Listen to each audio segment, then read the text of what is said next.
Thank you all.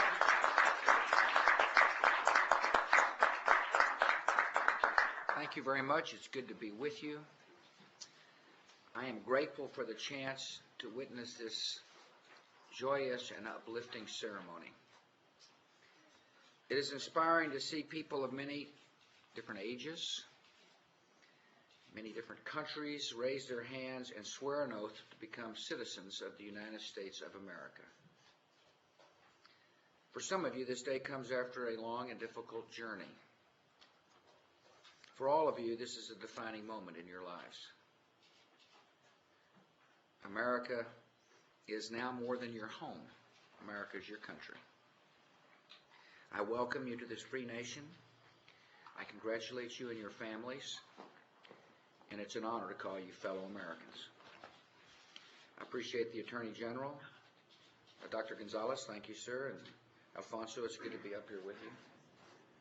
I want to thank the President General of the Daughters of the American Revolution, Ms. Presley Wagner, for letting us use this fantastic facility for this important ceremony. Thank you for singing the national anthem so beautifully. It is fitting that we hold this ceremony at the home of the Daughters of the American Revolution. The Daughters of the American Revolution are the daughters of immigrants, because the leaders of our revolution all had ancestors who came from abroad. As new citizens of the United States, you now walk in the footsteps of millions. And with the oath you've sworn, you're every bit as American as those who came before you. Our immigrant heritage has enriched America's history. It continues to shape our society. Each generation of immigrants brings a renewal to our national character and adds vitality to our culture. Newcomers have a special way of appreciating the opportunities of America. And when they seize those opportunities, our whole nation benefits. In the 1970s, an immigrant from Ireland, or the 1790s, an immigrant from Ireland designed the White House, right where Laura and I live. And he helped build the Capitol. In the 1990s, an immigrant from Russia helped create the internet search engine Google. In between, new citizens have made contributions in virtually every professional field. And millions of newcomers have strengthened their communities through quiet lives of hard work and family and faith. America's welcoming society is more than a cultural tradition. It is a fundamental promise of our democracy. Our Constitution does not limit citizenship by background or birth. Instead, our nation is bound together by a shared love of liberty and a conviction that all people are created with dignity and value. Through the generations, Americans have upheld that vision by welcoming new citizens from across the globe, and that has made us stand apart. One of my predecessors, President Ronald Reagan, used to say this: you can go to live in France, but you cannot become a Frenchman. You can go to live in Japan, but you cannot become Japanese. But anyone from any corner of the world can come to live in America and be an American. The new Americans we welcome today include men and women from 20 countries on 5 continents. Their ages range from 18 to 59. And they work as teachers and small business managers and nurses and software engineers and other professions. One new citizen is Veronica Pacheco. Veronica first came to the United States from Bolivia 15 years ago. In 2000, she moved here permanently and found a job at a catering company in Virginia. Every Friday and Saturday, she spent 5 hours studying English at the local community college. Over the years, she saved enough money to buy her own townhouse. Here's what Veronica says about America: this is a country of opportunity. If you want to be successful, you can do it. You can have your dreams come true here. Another new citizen is Maysoon Shaheen. Maysoon grew up in Kuwait and moved to the United States with her husband 7 years ago. She enrolled in the community college to improve her English, took a job teaching Marines to speak Arabic. Here's what Maysoon said: "The United States is a symbol of justice, freedom, and liberty." I love that. Here they respect people because they are people. I feel I'm honored, and I feel that I'm loved. America is stronger and more dynamic when we welcome new citizens like Maysoon and Veronica to our democracy. With that in mind, I've called on Congress to increase the number of green cards that can lead to citizenship. I support increasing the number of visas available for foreign-born workers in highly skilled fields like science, medicine, and technology. I've signed legislation creating a new Office of Citizenship at the Department of Homeland Security to promote knowledge of citizenship rights and procedures. And after September the 11th, I signed an executive order making foreign-born members of our military immediately eligible for citizenship. Because those willing to risk their lives for our democracy should be full participants in our democracy. Over the past 4 years, more than 20,000 men and women in uniform have become citizens of the country they serve. They've taken the citizenship oath on the decks of aircraft carriers, on deployments to Afghanistan and Iraq, and at military bases around the world. Bethesda Naval Medical Center. I watched a brave Marine born in Mexico raise his right hand and become a citizen of the country he had defended in uniform for more than 26 years. It's a privilege to be the commander-in-chief of men and women like these, and I'm proud to call them fellow citizens. All who swear the oath of citizenship are doing more than completing a legal process. They're making a lifelong pledge to support the values and the laws of America. The pledge comes with great privileges, and it also comes with great responsibilities. I believe every new citizen has an obligation to learn the customs and values that define our nation, including liberty and civic responsibility, equality under God, tolerance for others, and the English language. Those of us who have been citizens for many years have responsibilities as well. Helping new citizens assimilate is a mission that unites Americans by choice and by birth. I appreciate the work of patriotic organizations like the Daughters of the American Revolution. Some of the new Americans here today might have used DAR's Manual for Citizenship to prepare you for the citizenship test. They obviously did a pretty good job since you passed. Many other organizations, from churches to businesses to civic organizations, are answering the call to help new citizens succeed in our country, and I am grateful for all those who reach out to people who are going to become citizens. Government is doing its part to help new citizens succeed as well. The Office of Citizenship has created a new official guide for immigrants. This free publication includes practical advice on tasks like finding housing and jobs, or enrolling your children in school, or paying taxes. We're conducting outreach programs with faith-based and community groups to offer civics and English language courses. My administration will continue to pursue policies that open a path to education and jobs, to promote ownership, and to give every citizen a chance to realize the American dream. Our nation is now in the midst of a debate on immigration policy. It's good. Immigration is an important topic. Immigration is also an emotional topic. And we need to maintain our perspective as we conduct this debate. At its core, immigration is the sign of a confident and successful nation. It says something about our country that people around the world are willing to leave their homes and leave their families and risk everything to come to America. Their talent and hard work and love of freedom have helped make America the leader of the world. And our generation will ensure that America remains a beacon of liberty and the most hopeful society the world has ever known. America is a nation of immigrants, and we're also a nation of laws. All of you are here because you followed the rules and you waited your turn in the citizenship line. Yet some violate our immigration laws and enter our country illegally. And that undermines the system for all of us. America should not have to choose between being a welcoming society and being a lawful society. We can be both at the same time. And so to keep the promise of America, we must enforce the laws of America. We must also reform those laws. No one is served by an immigration system that allows large numbers of people to sneak across the border illegally.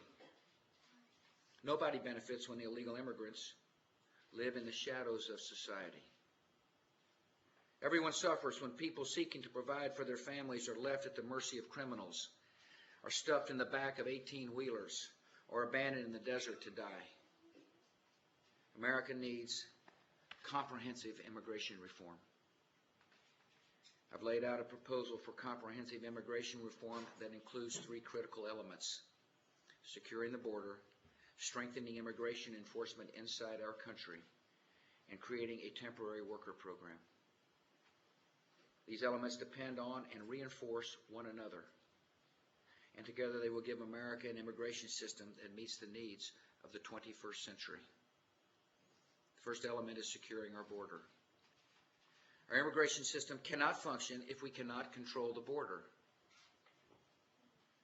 Illegal immigration puts a strain on law enforcement and public resources, especially in our border communities. Our nation is also fighting a war on terror, and terrorists crossing the border could create destruction on a massive scale. The responsibility of government is clear. We must enforce the border. Since I took office, we've increased funding for border security by 66%. We've expanded the Border Patrol to more than 12,000 agents and increased of more than 2,700 agents. And the budget next year funds another 1,500 new agents. We're helping these dedicated men and women do their jobs by providing them with cutting-edge technology like infrared cameras, advanced motion sensors, and unmanned aerial vehicles. We're installing protective infrastructure such as vehicle barriers and fencing in urban areas to prevent people from crossing the border illegally. And we're integrating manpower and technology and infrastructure in more unified ways than ever. Our objective is to keep the border open to trade and tourism and closed to criminals and drug dealers and terrorists. Our strategy to secure the border is getting results. Since I took office, our agents have apprehended and sent home more than 6 million people entering this country illegally, including more than 400,000 with criminal records. Federal, state, and local and tribal enforcement officials are working side by side. Through the Arizona Border Control Initiative, we've apprehended more than 600,000 illegal immigrants in Arizona last year.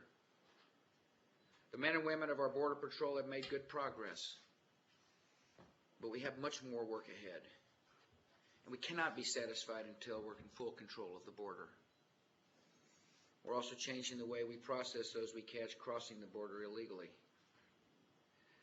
More than 85% of the illegal immigrants we apprehend are from Mexico, and most are sent back home within 24 hours. We face a different challenge with non-Mexicans. For decades, government detention facilities did not have enough beds for the non-Mexican illegal immigrants caught at the border, and so most were released back into society. They were each assigned a court date, but virtually nobody showed up. The practice of catch and release is unwise, and my administration is going to end it. To end catch and release, we're increasing the number of beds in detention facilities by 12% this year, and by another 32% next year. We're also expanding our use of a process called expedited removal, which allows us to send non-Mexican illegal immigrants home more quickly. Last year, it took an average of 66 days to process one of these illegal immigrants. Now we're doing it in 21 days. The goal is to increase the process faster. It's helped us to end catch and release for illegal immigrants from Brazil and Guatemala, Honduras, and Nicaragua caught crossing our southwest border. And since last summer, we've cut the number of non-Mexican illegal immigrants released in society by more than a third. We've set a goal to end catch and release over the next year. I look forward to working with Congress to close loopholes that makes it difficult for us to process illegal immigrants from certain countries. And we will continue to press foreign governments, like China, to take back their citizens who've entered our country illegally. When illegal immigrants know they're going to be caught and sent home, they will be less likely to break the rules in the first place. And the system will be more orderly and secure for those who follow the law. The second part of a comprehensive immigration reform is strengthening enforcement of our laws in the interior of our country. Since I took office, we've increased funding for immigration enforcement by 42%, and these resources have helped our agent bring to justice some very dangerous people: smugglers, terrorists, gang members, and human traffickers. For example, through Operation Community Shield, federal agents have arrested nearly 2,300 gang members who were here illegally, including violent criminals like the members of MS-13. Better interior enforcement also requires better worksite enforcement. Businesses have an obligation to abide by the law, and the government has a responsibility to help them do so. Last year I signed legislation to more than double the resources dedicated to worksite enforcement. We'll continue to confront the problem of document fraud, because hardworking business owners should not have to act as detectives to verify the status of their workers. Next month, we're going to launch law enforcement task forces in 11 major cities to dismantle document fraud rings. We're working to shut down the forgers who create the phony documents, to stop the smugglers who traffic in human beings, and to ensure that American businesses comply with American law. The third part of comprehensive immigration reform is to make the system more rational, orderly, and secure by creating a new temporary worker program. This program would provide a legal way to match willing foreign workers with willing American employers to fill the jobs that Americans are unwilling to do. Workers should be able to register for legal status on a temporary basis. If they decide to apply for citizenship, they would have to get in line. This program would help meet the demands of a growing economy, and it would allow honest workers to provide for their families while respecting the law. A temporary worker program is vital to securing our border.